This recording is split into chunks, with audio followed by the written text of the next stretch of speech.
Acho que já estamos.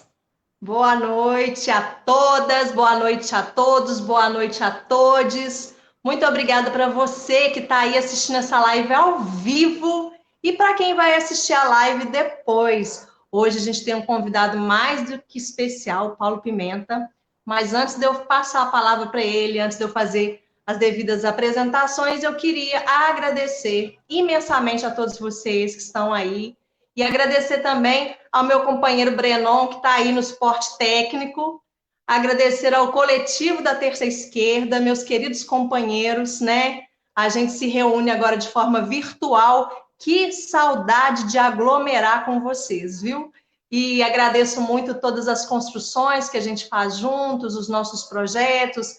A gente está com um projeto bacana agora de criação de conteúdo, então agradeço imensamente a todos vocês.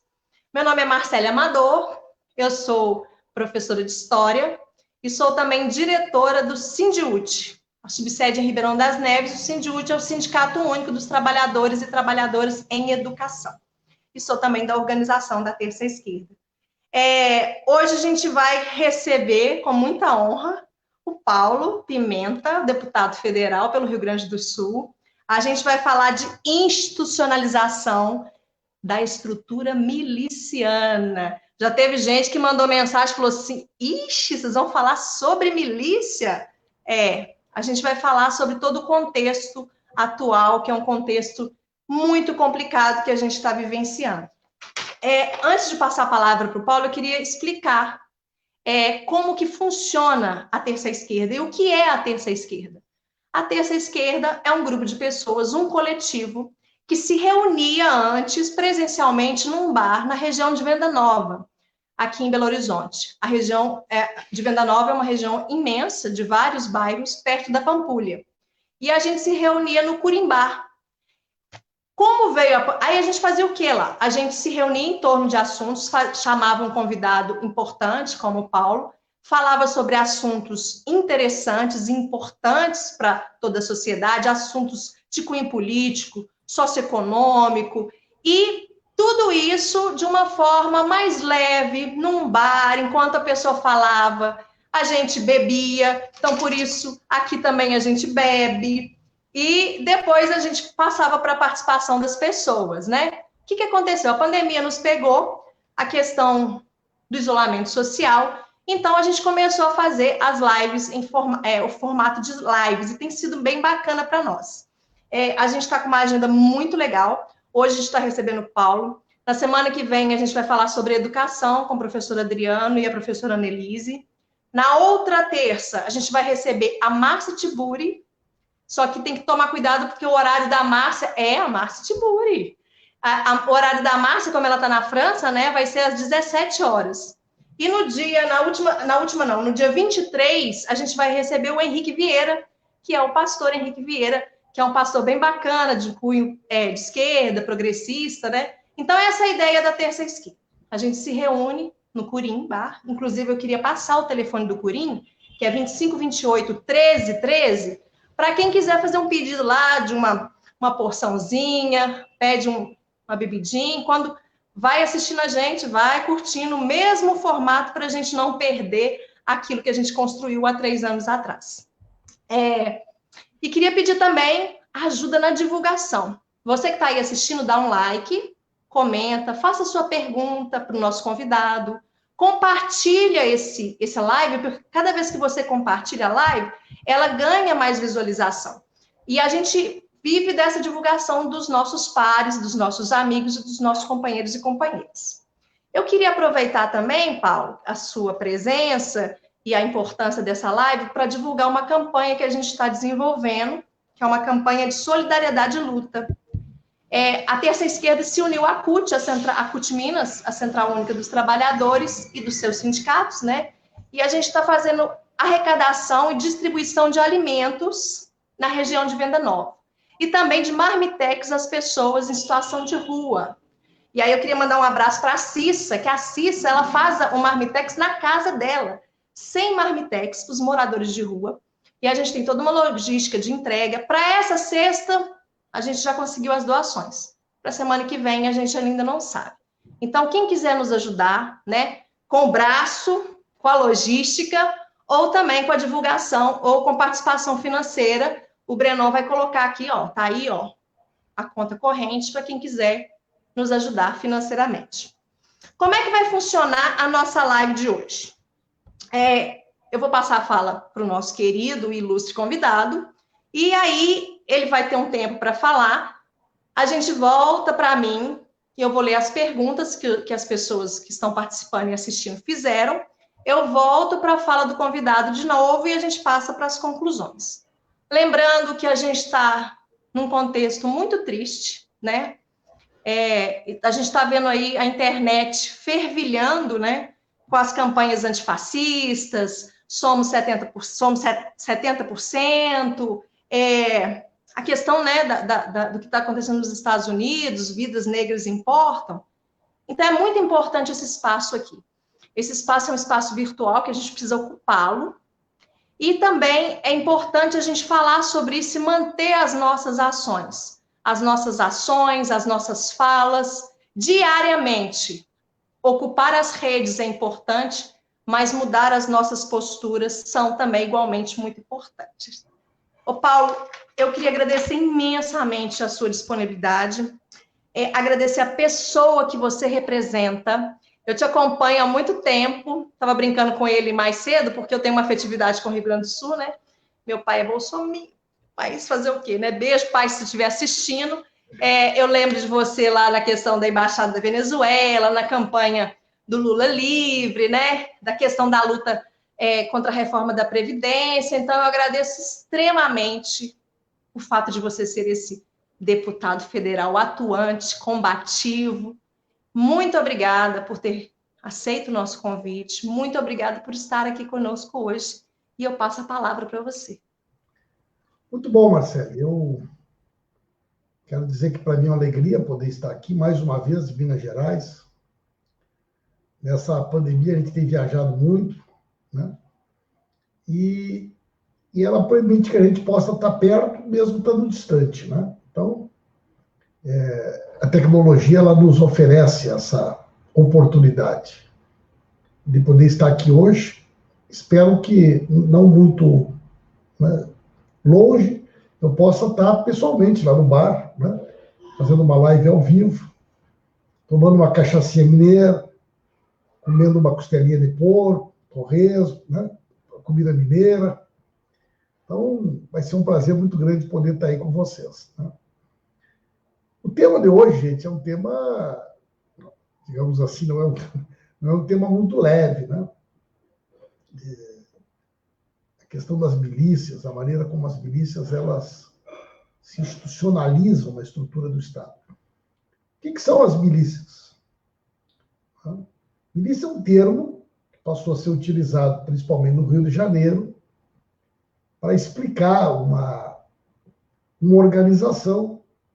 Essa organização ela é formada em grande parte por ex-policiais militares, ex-policiais civis, agentes penitenciários, mas alguns policiais também da ativa participam, e que ela passou a existir no Rio de Janeiro num primeiro momento. Até tem uma história que conto, que eu não sei se ela é verdadeira ou não, mas é muito contada, que num determinado batalhão, né, do Rio de Janeiro, ocorriam muitos problemas de assalto, e a gurizada pulava o muro, entrava no pátio do batalhão, né?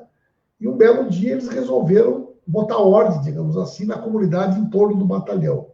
E resolveram ir para a rua e, né, resolveram colocar uma ordem lá, que é eles que mandavam e coisa e tal, e correram os traficantes e tal, e a comunidade, bom, no primeiro momento achou, bom, começou a se sentir mais segura, né?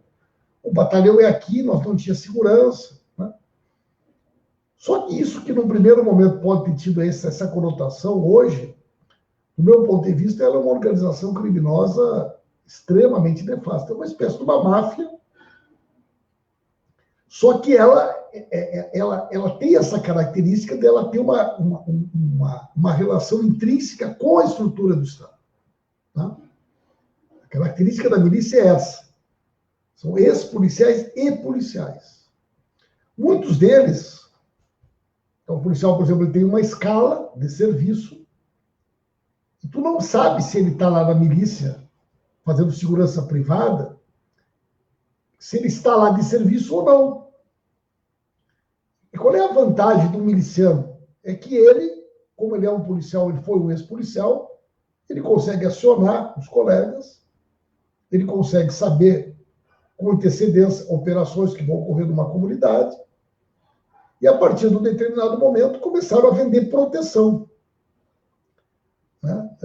Tanto com relação aos bandidos quanto com relação à própria ação da milícia, né? A milícia depois ela começa a assumir determinados serviços, ela começa a definir áreas territoriais. Então, a pessoa que vendia o gás, para poder vender o gás naquela comunidade, ela tinha que pagar um percentual para a milícia, né? Eles operaram muito o esquema que eles chamam de gato-net, né? Ligação de net clandestina, ligação de luz clandestina, ligação de água. Então, os representantes das empresas de energia não conseguem entrar na comunidade, ninguém entra na comunidade. Depois eles passaram a cobrar, por exemplo, uma taxa para os donos de lojas, para os donos de bares, para poder funcionar, e depois, em um determinado momento, eles passam a cobrar por tudo, né? Por tudo. Então, até o morador, para poder morar, ele tem que pagar uma taxa para a milícia. A milícia, depois, ela começou a controlar os colégios eleitorais da região. Por exemplo, como o colégio eleitoral, né, fica dentro de uma comunidade, eles, geralmente, os mesários são da comunidade, né? Então, eles assumem e controlam, o voto é controlado ali, ó. Eles estão atrás da urna eletrônica, né? Então, a milícia, ela chegou a um ponto que o traficante paga para a milícia para poder traficar. Naquele primeiro momento, eles expulsaram o traficante. Hoje, eles têm um consórcio com o tráfico. Tudo funciona, né? O Bolsonaro, gente, ele é originário disso. A história do Bolsonaro é a história do crime organizado. O Bolsonaro, ele foi do Exército. O Queiroz, famoso Queiroz, é uma figura que foi do mesmo batalhão do Bolsonaro. E aquela outra figura que ficou muito conhecida, o capitão Adriano, também é do mesmo batalhão do Bolsonaro. Os três saíram do Exército na mesma época, né? E nunca mais eles se separaram. O Bolsonaro, ele passou a ser o braço político do esquema.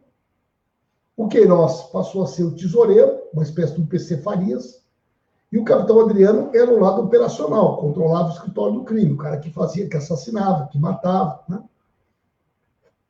E eles também, nesse último período, expandiram muito a questão imobiliária, né? Venda de terrenos, construção de imóveis em áreas invadidas. Teve aquele episódio que vocês viram, aqueles prédios que caíram, porque não tinha fiscalização, não tinha aprovação de projeto. E hoje já se sabe que uma das principais atividades do capitão Adriano era nessa área imobiliária, e que parte do dinheiro que o Queiroz arrecadava dos esquemas criminosos da família eram direcionados para o capitão Adriano. Então, parte dos investimentos do esquema criminoso da família Bolsonaro, ela foi parar nesse esquema imobiliário na zona norte do Rio de Janeiro, próximo à Barra da Tijuca e outras comunidades que eles controlam. Isso é tão interessante, Marcelo, que se tu for ver assim, tá, mas os filhos do Bolsonaro, se tu for ver onde que ele fez voto para se eleger vereador, tu vai ver que o colégio eleitoral onde ele fez os votos é o colégio eleitoral dentro da zona controlada pela milícia. Se tu vai ver onde é que estão os votos que os deputados estaduais se elegeu, foi lá na comunidade da milícia. E o Bolsonaro, ele foi durante muito tempo um deputado com pouco voto. Se elegia com 100, 120 mil votos. E para o Rio de Janeiro não era uma grande votação. Então a votação dele era uma votação majoritariamente que veio da região da milícia. Então, a história do Bolsonaro é a relação com o crime organizado, né? Alguém poderia dizer, tá, mas como é que tu está dizendo esse monte de coisa aqui? Ninguém vai te processar? Né? Está fazendo acusações tão sérias com relação à família do Bolsonaro, né? E isso que eu estou dizendo aqui, eu já falei muitas vezes na tribuna, né? Já falei de comissões, falo na frente deles. E eles não me processam, Marcelo, porque o dia que eles me processarem, eu adquiro a possibilidade de produzir prova contra eles. Então, eu peço a quebra do sigilo bancário do Queiroz para provar o que eu estou dizendo, né? Então, eles não me processam, porque uma das características dos milicianos também é ser muito covarde. Então, para vocês imaginarem, o gabinete do Flávio Bolsonaro, deputado estadual, o gabinete do Flávio Bolsonaro tinha o Queiroz nomeado, a mulher do Queiroz, a ex-mulher do Queiroz, a filha do Queiroz, né? A outra filha do Queiroz nomeada no gabinete do Jair, lá em Brasília. Mas, já preso, foragido como assassino, bandido, perigoso, miliciano, o capitão Adriano, até dezembro do ano que o Bolsonaro foi eleito presidente, ele tinha a mãe e a mulher nomeadas no gabinete do Flávio Bolsonaro. Né? Existe uma pessoa chamada Val Meliga, é um nome meio esquisito, Val Meliga. Essa pessoa é a tesoureira do PSL do Rio de Janeiro. Ela era nomeada na LERJ, Assembleia Legislativa. Os dois irmãos dela eram seguranças da campanha do Bolsonaro, do Flávio Bolsonaro. Os dois foram presos, os dois irmãos gêmeos, como milicianos. Milicianos, né? Presos. Aquela história, por exemplo, que um cara pagou um dinheiro alto para dar entrada num apartamento para o Flávio Bolsonaro, né? Uma transferência. É um outro miliciano que controla empresas de segurança privada na Zona Norte e controla também empresas de segurança privada na Zona Sul do Rio de Janeiro. Então, o esquema deles é tudo de bandido. É tudo de miliciano. Queiroz, Capitão Adriano, esses filhos do Bolsonaro. Por isso que eu tenho a tranquilidade de dizer para vocês o seguinte: mais dia, menos dia, eles vão acabar tudo algemado. Então, o problema do Bolsonaro não é só sair da política. É que o Bolsonaro vai sair da política algemado, ele e os filhos. E o futuro deles é em Bangu, Bangu 8, lá no Rio de Janeiro, que é o futuro desses bandidos todos, entre eles, os policiais, eles vão para Bangu 8. Então, o futuro do Bolsonaro e dos filhos é ir para Bangu 8. Essa é a minha leve introdução sobre a questão da forma como a milícia hoje mora no Palácio do Planalto. Te assustou, Marcelo? Ai, é assim, sabe aquela coisa que a gente já sabe que é muito complicado, mas você me trouxe informações que realmente. E aí eu vou passar a fala para você, tá, Saulo? Mas é porque eu fico muito chocada com tudo isso. Eu não sei mais o que falta acontecer para provar o envolvimento do Bolsonaro com tudo que é de ruim nesse país, né?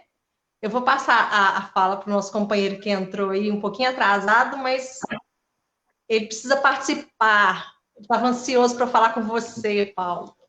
Boa noite a todos, boa noite a todas. Boa noite, Marcele, boa noite, companheiros e companheiras. Boa noite, Paulo. É um prazer receber o Paulo, que é um dos mais aguerridos e combatentes políticos e da bancada. E eu estou muito honrado, queria te falar do meu respeito, pelo meu apreço, pelo trabalho que você desenvolve há tantos anos aí, num momento de uma conjuntura de tamanha pressão de antipetismo desenvolvido no Brasil. Então, o fato de você me responder, nos atender, né, se colocar à disposição para falar com a periferia de Belo Horizonte, fala muito de você, da sua atuação. Então, fala da sua preocupação política em estar aqui em contato com a massa, que é isso que realmente que a gente tem que fazer, é no que a gente acredita. Então, eu queria aqui não estender muito, apenas agradecer você, agradecer ao Guto, que é uma pessoa fantástica aí, que me atendeu com um apreço, com um carinho, uma atenção. Fica aqui meu abraço. Você está muito bem servido, Paulo, de uma pessoa com um coração bacana lá, tá, Guto? Então, fica o meu abraço para você. Vamos perder a oportunidade de escutar você aqui, aprender bastante. E assim que for chegando perguntas pertinentes aqui, o Breno vai separando e vamos ir aprender hoje. Vamos aproveitar essa aula aí. Um abraço. Eu queria aproveitar a prerrogativa do microfone para fazer a primeira pergunta, né? O Saulo não se apresentou, sabe? Que o Saulo, ele é o responsável pelo bar lá. Então, enquanto a gente está lá na mesa, ele está lá no bar, ó, servindo, atendendo as pessoas. Já combinei de ir ele e lá o pai dele, o Curinho. Já combinei de ir lá no bar. Já, eu anotei aqui, tá? O convite está feito aí. Olha.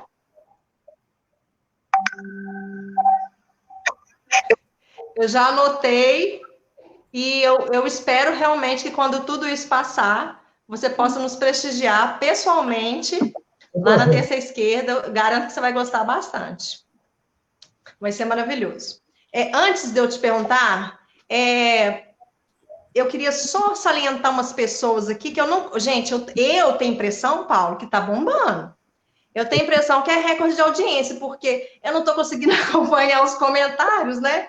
Então, eu queria mandar um beijo aí para a Bebel, que está aparecendo na tela, nossa companheira, o nosso companheiro João Vitor, Luísa, Deusmira, Carlos do Cindy Eletro, um beijão para o meu amigo aí, o Jairo. O Jairo foi o primeiro, ele é o presidente da CUT Minas, e ele foi o primeiro que inaugurou esse formato das lives, a Neuzete. Então, um forte abraço. Então, deixa eu ver aqui a pergunta. É pergunta da Bebel?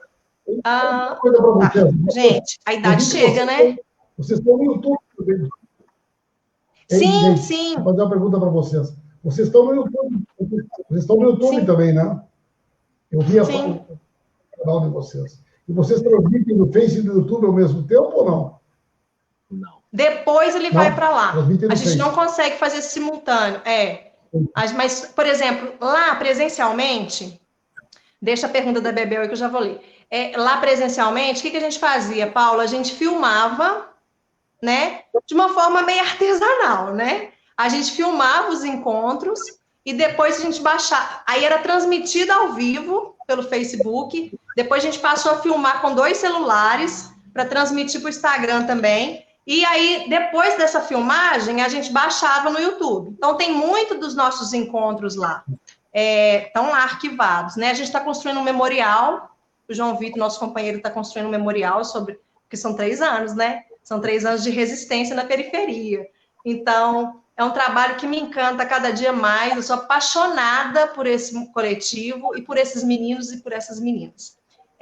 Eu queria te fazer uma pergunta. O Brenão fez uma pergunta aí também. É bem parecido, na verdade, né? É porque eu tenho visto, assim, 70%, movimento que surgiu a partir ali do Eduardo, né? Mas ele fala que não é um movimento dele, que foi um movimento que foi crescendo entre todos. Esse movimento antifascista que ganhou a internet ontem, né? A gente colocou as bandeiras nas nossas redes. Tudo isso eu vejo como vitória. Foi protocolado o impeachment, a gente ter conseguido adiar o Enem, isso tudo eu vejo como vitória, né, para esse desgoverno. Mas, ao mesmo tempo, é aquilo que eu te falei antes, quando você foi falando as informações da milícia, e eu tive dificuldades. Assim, falei, gente, é muito impressionante que tudo é muito certo, né? Tá ali, é verdade, tá acontecendo. Como é que a gente vai derrotar esse povo, né? E também essa questão, aí uma outra pergunta colada a essa. A questão das fake news, que também foi uma vitória aí nas últimas semanas, a questão das investigações, a gente viu que teve uma queda, né, dos posts do Twitter, depois dessas investigações. Como que a gente vai derrotar o gabinete do ódio e esse discurso de ódio? Eu vejo que a gente está vencendo algumas partes, mas ainda, 30% ainda é muita gente, né, Paulo? Muito bem. Aí tem várias questões, né, que elas, na realidade, elas se entrelaçam nesse processo. Né?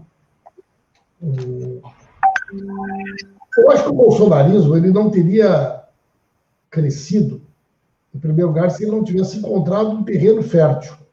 Né? O fascismo, a extrema-direita, ela não... É como se fosse uma planta, ela não dá em qualquer tipo de terra. Né? Uma sociedade politizada, uma sociedade crítica, uma sociedade com uma mídia independente forte, uma sociedade com judiciário, né, e um Ministério Público que não sejam tão servis, ela não teria sido capturada de maneira tão fácil. Então, houve um conjunto de eventos. Começou lá em 2013, a perseguição ao PT, aos movimentos sociais, a criminalização do Lula, do PT, a criminalização da Dilma, o golpe contra a Dilma, a questão da Lava Jato, a campanha permanente contra a política, tudo isso foi criando um ambiente no país. Né? Então, esse ambiente, a gente tem que enxergá-lo e pensar que foi construído. Eu, por exemplo, estou convencido de que eles não tinham dinheiro, tecnologia, know-how, estrutura para fazer isso sem apoio americano. Eu acho que existe um grande esquema que passa pela descoberta do pré-sal, que passa pela questão da Amazônia, que passa pela riqueza do Brasil. Vejam vocês que, quando ocorreu aquela crise imobiliária nos Estados Unidos, em 2008, né?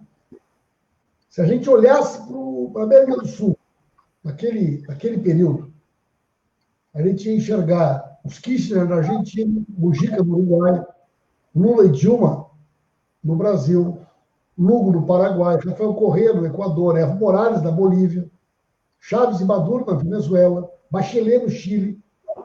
Todos os governos, no mínimo nacionalistas, governos democráticos, governos fazendo inclusão.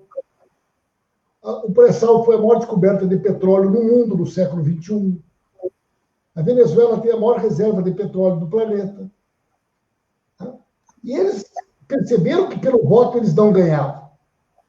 Já tinham perdido 2 por Lula, achavam que ganhavam aquela com a Aécio em 2014, quando eles perdem aquela, eles olham e vê,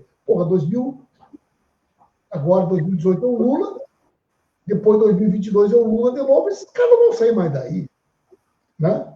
Quando eles perdem aquela eleição para Dilma com a Aécio, eles tomam uma decisão, olha, pela via democrática não dá. Né? E no primeiro momento, a gente sabe que o projeto deles não era o Bolsonaro. Né? O projeto deles quem era? Mineirinho, Aécio Neves. Né? Quer dizer, o golpe foi montado, o Aécio foi o primeiro a questionar. Né? Então, no primeiro momento, o golpe foi concebido para o PSDB e o Aécio chegarem no governo por um caminho alternativo que, pelo voto, eles não iam conseguir. Né? Bom, aí as coisas tomaram uma outra dimensão, o Aécio virou pó, né? Não tem mais viabilidade de manter o projeto. Né? Eles tentaram o Alckmin, tentaram o Luciano Huck, tentaram Joaquim Barbosa, tentaram Serra, tentaram todo mundo. O que sobrou? Né? De novo, Minas se atrapalhou nessa história, a história da facada lá em Juiz de Fora, né? Que é uma história mal contada, mal explicada, que um dia a gente ainda vai entender. E tudo isso criou um ambiente para que uma figura nefasta como o Bolsonaro pudesse chegar onde chegou. Né? Agora, vejam bem, eu costumo dizer, gente, o seguinte, o Bolsonaro fez 53% dos votos. Né? Uma parcela importante dessas pessoas já tinha votado em nós. Votaram no Pimentel para governador, votou no Lula, votou na Dilma, votou em nós. Né? Essas pessoas, por que elas foram capturadas? Então, a gente sempre tem que fazer um esforço para entender que o bolsonarismo, eu costumo dizer, tem o bolsonarismo raiz e o bolsonarismo Nutella. O bolsonarismo raiz é aquele cara que é um cara enrustido, reacionário, fascista. Né? O cara, sabe aquele tio que chega no ambiente da família, assim, mete a mão com a sobrinha, mete a mão com o outro, é um cara inconveniente, sabe? Que, eu estou sendo tolhido, eu não tenho mais direito nem de fazer piada de negro, nem de piada de gay, tiraram a minha naturalidade, né? Esse negócio de politicamente correto. Geralmente o cara que trata mal a mulher, trata mal as filhas. Esse cara, todo mundo conhece um cara desses. Esses caras, eles enxergam no Bolsonaro aquilo que eles sempre sonharam. No Roberto Jefferson, né? Um cara escroto. Infelizmente, nós temos na sociedade brasileira uma parcela de pessoas escrotas, né? Que são racistas, que são machistas, que são aquilo que tem de pior, que são uma escória. Por isso que eles gostam do Bolsonaro. Eles se sentem representados por Roberto Jefferson. Roberto Jefferson saiu do pântano. Né? Agora, tem um percentual que é o Bolsonaro Nutella, aquele Bolsonaro que acreditou que o dólar ia baixar, né? Que achou que a gasolina ia ficar R$ 2, que o Bolsonaro eleito ia... Ele representava a nova política, de novo, Minas, cara. O cara do PSL, aquele que é o ministro do meio ambiente, do Laranjal, do PSL. Então, essa turma, muitos deles acreditou no pastor, acreditou na fake news, né? Essas pessoas hoje, elas estão meio em transe ainda. Sabe aquele negócio de separação litigiosa? O cara briga, tem um período do luto. O cara leva um tempo até aceitar o que aconteceu. Até o cara, né? Então, tu imagina, ele chega num almoço da família, chega pô, cara. E aí, o mito, né?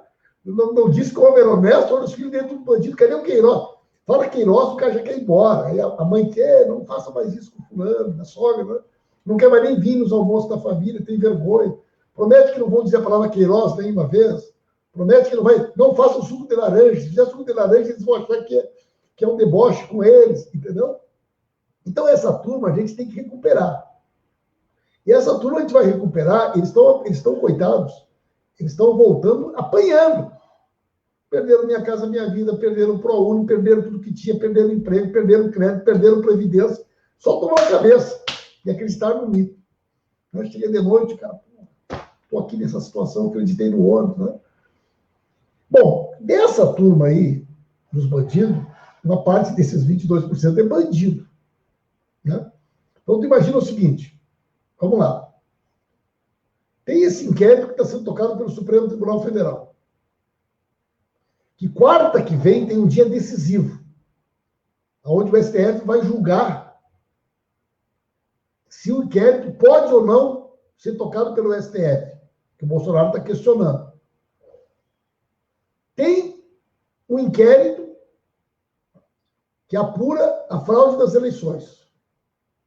Tem um inquérito sobre quem é que organizou os atos na frente do QG, quem é que pagou, quem são os deputados envolvidos ou não envolvidos. Tem um inquérito das denúncias do Moro. Tem um inquérito das denúncias do Paulo Marinho. Tem um inquérito do Queiroz. Tem um inquérito da Marielle. Tem um inquérito do Capitão Adriano. Tem a CPI das fake news. Gente, todos eles estão na porta da casa do Bolsonaro, dos filhos do Bolsonaro. Né? Então, o Bolsonaro sabe disso. O problema do Bolsonaro, eu vou repetir, não é sair do governo, é sair algemado. O medo dele é sair algemado. Né? E aí, o que acontece? Vamos pensar. Os filhos. Vocês acham que os filhos têm perfil para ser chefe de quadrilha? Lá no Rio Grande do Sul, quando o cara é meio frouxo, assim, o cara diz assim, esse cara é um abobrão, de abóbora, sabe? Esse Flávio Bolsonaro é um abobrão. Esse cara foi aquele que desmaiou no debate.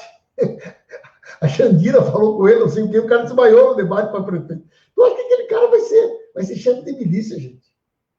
Agora, vocês acham que foi o Flávio Bolsonaro que decidiu levar o Queiroz, a mulher do Queiroz, a ex-mulher do Queiroz, as filhas do Queiroz, todos para o gabinete dele. O cara é tesoureiro do pai a vida inteira. O capitão Adriano, o Flávio Bolsonaro decidiu levar a mãe e a mulher do miliciano para o gabinete. Gente, todo mundo sabe que o chefe é o pai. Né? O Carlos Bolsonaro, vereador, resolveu dar uma medalha para os milicianos. Então, o pai é o chefe. E outra coisa, esses milicianos, esses caras são muito covardes.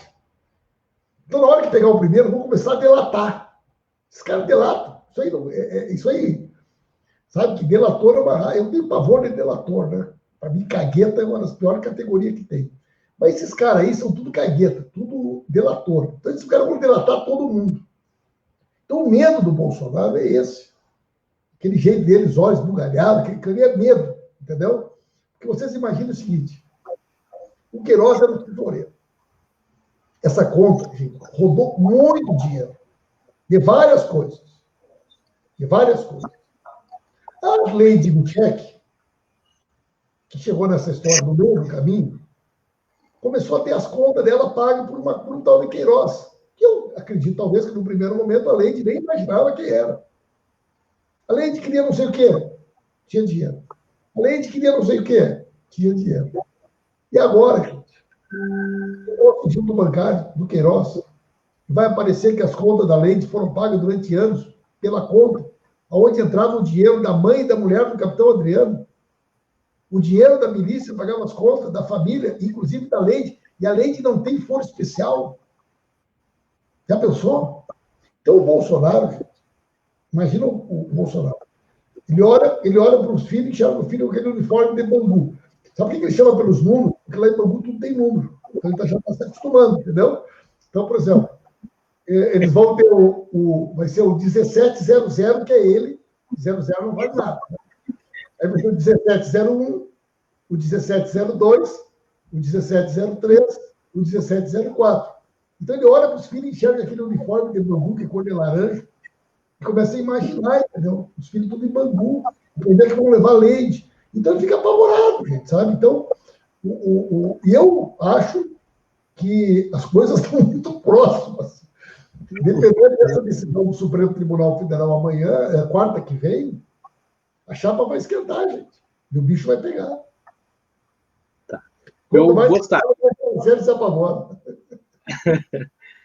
Ô Paulo, eu percebo também que os caminhos estão ficando curtos e tantos inquéritos, todos eles levam até a porta do Bolsonaro e sua família. Eu gostaria de saber de você o seguinte, uma pergunta sobre alguns pontos, né? Eu já vi aqui que a Bebel, entre outras pessoas, perguntaram a respeito até do Adriano, né? Que, a princípio, uma queima de arquivo, onde nós temos aí 17 aparelhos celulares que até agora ninguém fala no assunto. Então, com certeza, tem uma gama de provas aí, de contatos que foram feitos no período em que Adriano estava aí foragido, né? Então, é um ponto interessante. O outro ponto que tem a ver com isso, que tem a ver com o nosso tema, Paulo, que é o quê? A utilização também das forças policiais, de uma forma geral, né? A Polícia Federal sendo muito usada para a questão das investigações, a Polícia Militar sendo um meio de paralisação dos movimentos reativos às pautas fascistas que estão acontecendo, né? Então, eu gostaria que você me falasse a respeito disso. Hoje, se eu não estiver errado, o ministro da Justiça fez uma postagem solicitando a investigação, né, da Polícia Federal. Então, a gente percebe que existe ali uma solicitação política, né, um manuseio da Polícia Federal, pressionando de uma forma política. E a última coisa que eu queria perguntar para você é o seguinte: a militância está hoje com receio, porque existe uma dúvida hoje no ar. Parece que o que aconteceu em 2013 começa a surgir nesse momento confuso, onde não temos uma pauta de luta muito identificada, nós não temos as forças políticas numa direção conjunta. Então, eu gostaria de saber da sua visão. Isso pode ser, assim como 2013, algo que foi gerido pelo o capital estrangeiro, pelos liberais, para fazer com que a massa fosse induzida a um erro, ou a gente tem que ir para a rua e captar esse capital político e desfazer a disputa e trazer para a população a pauta popular dos direitos trabalhistas e dos direitos populares perdidos. Queria saber a sua visão, qual é o seu ponto de vista, porque eu percebo que muitas pessoas estão na dúvida. Domingo agora tem manifestação, nós vamos ou não vamos? Esse movimento antifascista que está surgindo, o que está por trás? É nosso? Isso realmente, essas pautas vão ser nossas ou não? Amanhã ou depois, isso é uma coisa que vai ludibriar para que a gente tire o Bolsonaro e apareça outro fantasma, né? Então, queria saber a sua opinião, de uma indicação sua do que a militância deve, em que caminho a gente deve seguir.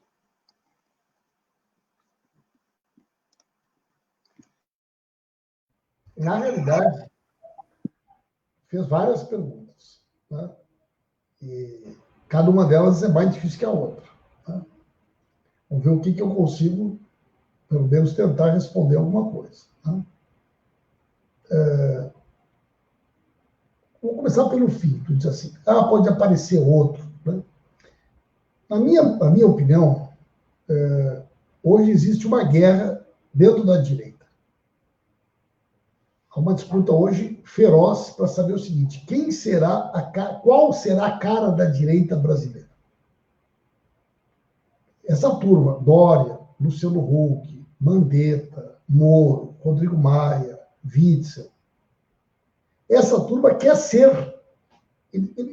Tipo assim, o Bolsonaro foi um ponto fora da curva, gente. Vamos voltar para o normal, né? Nós temos a mesma pauta do Paulo Guedes.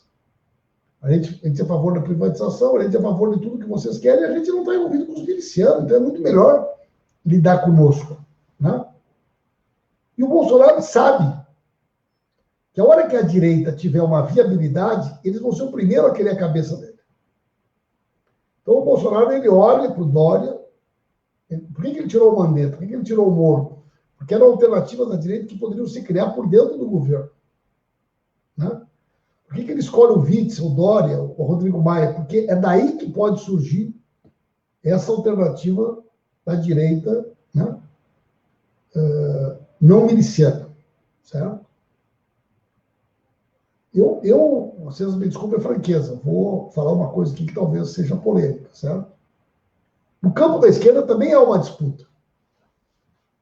Uma parte da esquerda, se é que nós podemos chamar de esquerda, ela aposta que essa centro-direita vai perder para o Bolsonaro. E ela quer construir uma alternativa que seria a centro-esquerda com a centro-direita. Uma espécie de Ciro com o Rodrigo Maia. Uma espécie de Ciro com o Mandetta, de Ciro com o Sérgio Moro. Mas para eles mostrarem para a centro-direita que eles são de confiança, eles precisam bater no PT. Então eles precisam se afastar do PT, do PSOL, do PCdoB. Eles têm que dizer assim, nós somos limpinhos e cheirosos, que nem vocês, né? Então por isso que eles criaram, por exemplo, esse movimento pelo impeachment, onde não participa a UNE, não participa o PT, não participa a CUT, não participa a Frente do Partido Popular, não participa o MST, até agora não sei quem é que participa exatamente, entendeu? Mas esse é um movimento que diz assim, nós queremos um impeachment, mas nós queremos para nós, não para o PT, não para essa turma.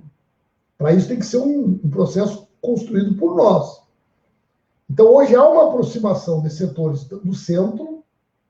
Eu tenho uma dificuldade, porque, olha só, domingo de tarde, quando estava acontecendo aqueles atos da Paulista, a Globo News, por exemplo, ela fez um debate ao vivo. Vamos convidar agora 2 parlamentares da direita e 2 parlamentares da esquerda para analisar o que está acontecendo. Da direita, vão ser convidados aqui Kim Katakoum, né? O famoso Kim Katakoum, e Luiz Lima, um doente lá, ele que era nadador, que é doente do Bolsonaro. Bom, muito bom. E os 2 da esquerda, fiquei pensando, quem vai ser? Tabata Amaral e Felipe Rigoni. Os 2 foram financiados pelo Lema. Os 2 eram do curso do Renova BR do Luciano Huck. Então, os 2 da esquerda eram 2 que foram financiados pelo Lema e pelo Huck. Então, esse esquema deles, ele escolhe, inclusive, quem é a esquerda. Uma espécie de uma esquerda sem dente, entendeu? Tigre sem dente, tigre sem unha. Tá? Porque a Globo está nesse projeto aí da centro-direita, e esse projeto é interessante para eles, né? Então, o jogo político, do meu ponto de vista, na sua totalidade, ele está nesse negócio. Mas, tem muita gente fazendo pergunta, eu não estou respondendo as perguntas, só vai ficar bravo comigo. É muita pergunta. Por que o Rodrigo Maia não encaminha? Porque ele está fazendo conta. Ele está fazendo conta. O Bolsonaro precisa de 171 votos para trancar um pedido de impeachment ou uma investigação no STF. E, aliás, o número é muito sugestivo, né? 171, que é o número da família, né? O que acontece? Ele tinha 26 votos. Ele foi buscar o Roberto Jefferson. Ele foi buscar o Valdemar da Costa Neto para tentar arrumar esses 171 votos. E o Rodrigo Maia sabe que se ele tentar votar o processo de impeachment e o Bolsonaro arrumar os 171 votos, essa direita dele está morta. Ele não pode arriscar perder. É aquele ditado popular antigo, o que não me mata, me engorda. O mata engorda, o que não me mata, me fortalece. Entendeu? Então, o Rodrigo Maia só vai entrar com o negócio de impeachment na hora que ele tiver certeza de que, se for a voto, o Bolsonaro dança. Né? Por isso que ele não avança nessa questão. Então, o jogo é esse, gente. O jogo é esse. Né? O que nós precisamos? Nós precisamos construir uma alternativa nossa. Alguém perguntou aqui, vale tudo nesse momento para combater o Bolsonaro? Então, vamos lá. Eu acho que são dois movimentos que a gente tem que ter clareza. Primeiro, todos aqueles que quiserem ser contra o fascismo, que quiserem defender a democracia, que quiserem defender a Constituição Federal, nesse momento, são bem-vindos. Mas não é com essas pessoas que nós vamos construir o nosso projeto de futuro. Por quê? Porque a pauta econômica deles é a mesma do Bolsonaro. É aquilo que o Saulo falou. Pô, vou tirar o Bolsonaro para botar um cara para fazer o que o Bolsonaro está fazendo, só que com um discursinho mais light, com o apoio da mídia. Dando um pouco pode ser até um Mourão. Né? Então, veja bem, nós queremos tirar o Bolsonaro, nós queremos um governo que retome um projeto de soberania, de distribuição de renda, de afirmação da democracia, de inclusão dos mais pobres. Né? Nós não queremos tirar o Bolsonaro para botar lá o Moro, o Mandetta, o Mourão. Né? Então, eu acho que nós não podemos entrar no tudo ou nada. Certo? Agora, uma frente ampla de combate ao fascismo, nesse momento, ela é muito bem-vinda. Né? Nós não devemos ter uma postura excludente de ninguém. Né? Mas não vamos nos iludir que é com essas pessoas que nós vamos governar o Brasil.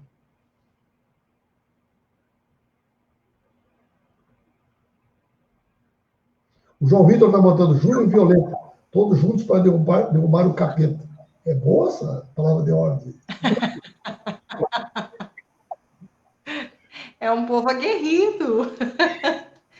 Ô, Paulo, eu queria colocar que eu achei maravilhoso, porque a gente vem fala muito mesmo lá na terça esquerda, dentro dos movimentos sindicais, dos congressos, a gente debate muito sobre o falar fora do nosso ciclo, né? E eu acho que você fez isso com primazia, assim, você cumpriu esse papel perfeitamente. Quando você faz essas referências, essas comparações, eu achei que isso atende muito para as pessoas entenderem mesmo, né? E a gente deu muita risada, mas é isso, assim. Esqueci de falar uma coisa importante. Pode falar. Que é o que o Saulo perguntou. Sim, pode falar. Nós devemos ir para as manifestações ou não?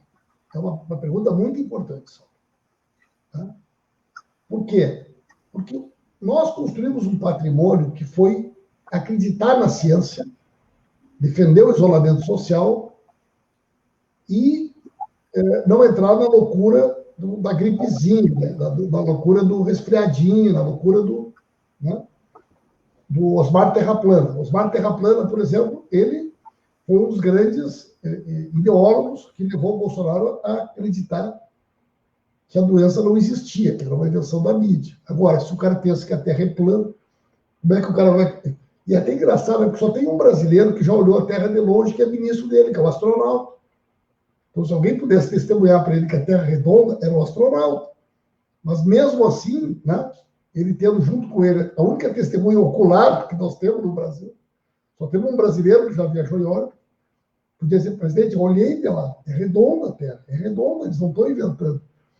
Agora, o cara que acha que a Terra é plana, é evidente que ele é capaz de acreditar que o Lula é dono da Friboi, acreditar em todas essas coisas, né? Inclusive que a doença não existe. Agora, vejam bem, pessoal, nos Estados Unidos, eu estou que nem o Moro, os Estados Unidos, o Moro, tudo que ele fala, né? Porque lá nos Estados Unidos, a pandemia também está em um momento muito delicado. Será que as pessoas esqueceram a gravidade da pandemia para sair para a rua? Claro que não. Olha os atos ontem em Nova York. Por que as pessoas saíram para a rua? Em primeiro lugar, porque há uma situação política que exige de tal forma uma reação que eles, diante do que está acontecendo, tiveram que fazer alguma coisa.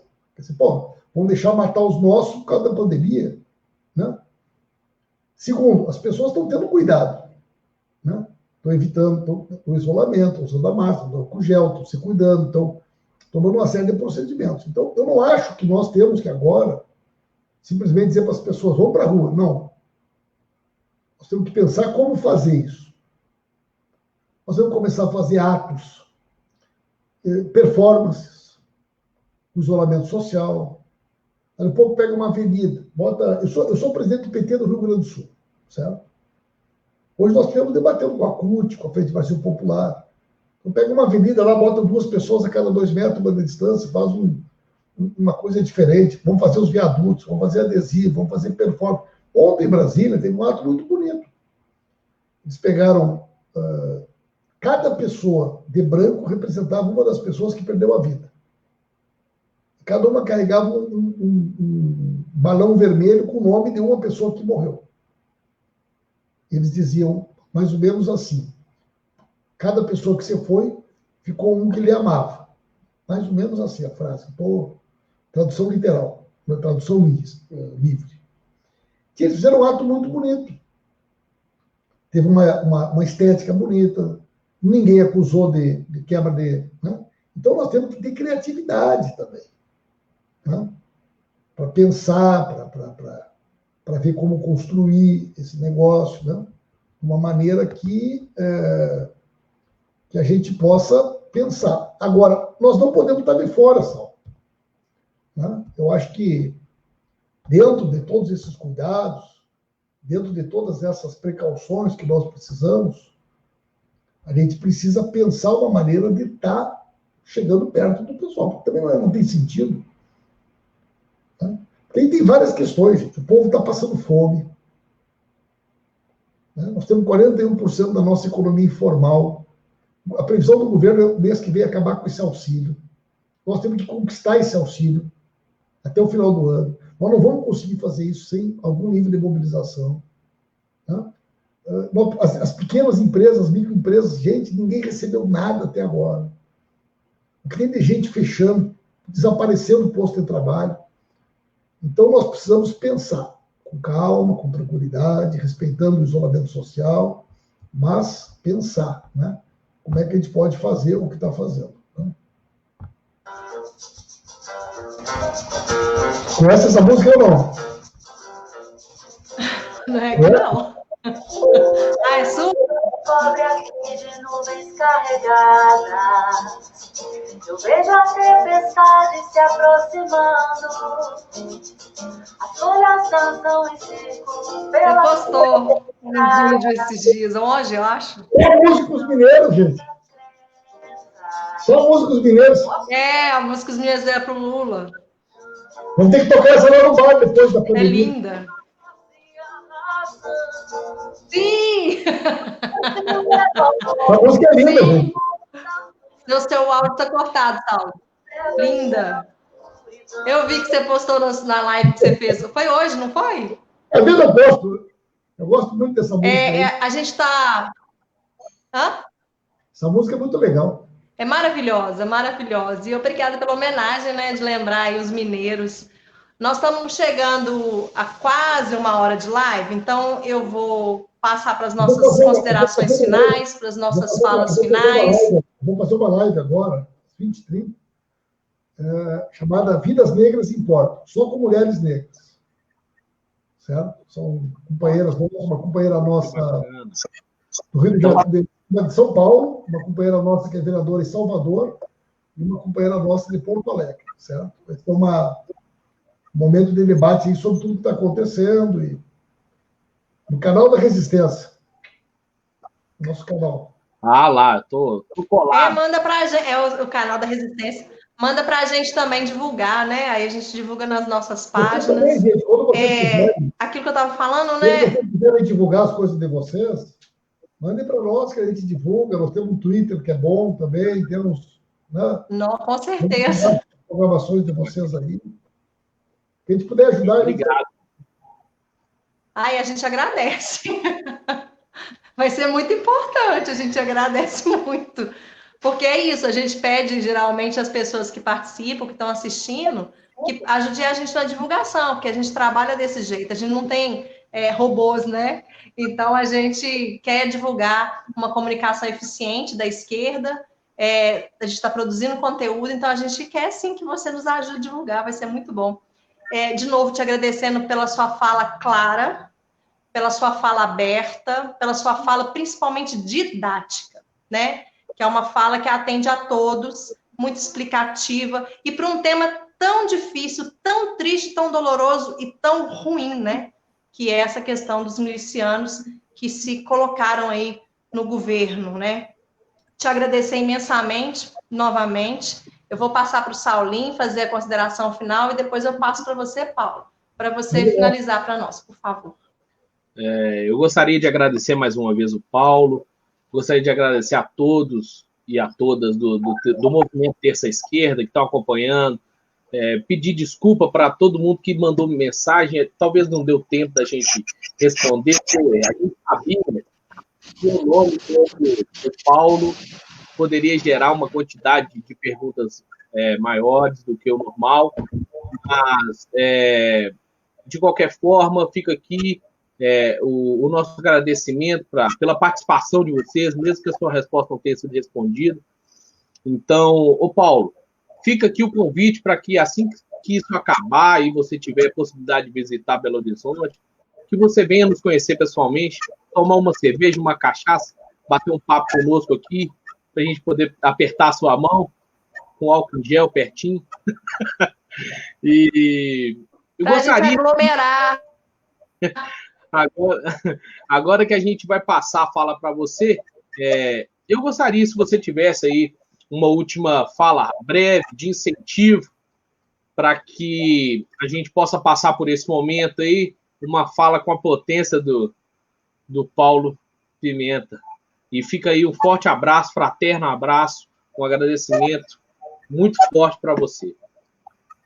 Gente, eu agradeço a vocês. Né? Eu sou uma pessoa que eu fui eleito vereador pelo PT em 1988, meados do século passado. Certo? Então, a minha história de vida, minha trajetória toda é uma história de militante. Não sou um militante do PT. Tá? E eu me considero nessa posição, militante do PT que exerce, né, uma função de ser deputado federal. Né? E eu gosto também do que eu faço, eu me dedico para o que eu faço, eu acredito no nosso projeto. Eu sou lulista, né? Então, tenho uma relação de muito carinho, de muita amizade, de muita admiração pelo presidente Lula. Ele também sempre teve uma relação muito carinhosa comigo, me orgulha muito dessa amizade com ele. Eu tenho falado com ele 2, 3, 4 vezes por semana. Né? E eu me inspiro muito na coragem do Lula, na determinação do Lula. Quando ele estava lá em Curitiba, cada quinta-feira ele só podia chamar 2 vezes. Eu fui chamado 6 vezes a Curitiba. Né? Então, isso também aumenta muito a minha responsabilidade. O Lula sempre diz assim, vocês têm que viajar pelo Brasil. Dirigente do partido que não conhece o Brasil não é dirigente. E não se conhece o Brasil sem falar com as pessoas. E não se conhece as pessoas sem olhar nos olhos das pessoas. Vocês têm que ir lá. Vocês têm que ir onde os outros não vão. Né? Então, o Lula é muito sábio nesse aspecto. Né? Então, eu viajo muito pelo Brasil, eu me dedico para fazer esse contato que eu estou fazendo com vocês, e eu vou ir com muito gosto. Né? Eu não sou muito exigente para o bar. Né? Por exemplo, você vê, o meu critério é ela estando bem gelada, vai bem. Não. Bem gelada, metade do problema está resolvido. Né? Aqui a gente fala madura. E aí o resto a gente resolve aí, os detalhes. Né? De resto, é o seguinte, a crise, ela gera também no interior da crise, a gente constrói as saídas da crise. Né? Até dezembro, você falava muito em meritocracia. Hoje você fala em solidariedade. Até dezembro, as pessoas enchiam a boca para falar mal dos mais médicos. Hoje elas dizem, cadê os médicos cubanos, pelo amor de Deus? Antigamente, as pessoas falavam mal das universidades, falavam mal do SUS. Hoje, o Brasil só não está numa tragédia maior porque nós temos o SUS, porque nós temos as universidades públicas. O Estado mínimo, que não pode se meter na economia, hoje, é o que garante a sobrevivência das pessoas e é quem pode garantir que as micro, pequenas e médias empresas não quebrem. A renda básica do Suplicy, que muita gente ria, hoje se tornou a única forma de sobrevivência de milhões de pessoas. Então, nós estamos de cabeça erguida, defendendo as coisas que nós sempre defendemos. Alguém falou aqui, o PT tem que reconhecer seus erros, fazer autocrítica. Eu acho que qualquer partido político, gente, qualquer organização, qualquer instituição que ela é formada por pessoas, a gente comete erros, gente. O PT é um partido com mais de 1.800.000 filiados. Né? Quantas vezes vocês aí no bar são o prefeito de vocês não sei aonde fez, os seus petistas. Isso é feito só com relação a nós. Né? Mas também nós aprendemos com nossos erros. Eu acho que nós hoje somos melhores do que nós éramos. Temos que ter humildade de reconhecer que cometemos erros. O Lula sabe disso. O Lula hoje é um cara muito melhor, mais preparado, espiritualmente mais preparado, intelectualmente, politicamente. Todos nós aprendemos. Foi muito sofrido tudo isso. Mas isso não alterou nossas convicções, nossos sonhos, nossos ideais. Então, eu acho que a gente está melhor. Né? A dor, ela também ensina a gemer e a aprender. Nós aprendemos. Aprendemos muito. Temos que melhorar muito. Mas não tem ninguém melhor do que nós. Né? É por isso que o PT é o partido do coração do povo brasileiro. Gente, muito obrigado e agradeço de coração a vocês pelo convite. Uma outra hora, quando vocês não tiver ninguém para entrevistar, vocês me liguem aí, que eu tiver furado a agenda de vocês, então vocês me chamam.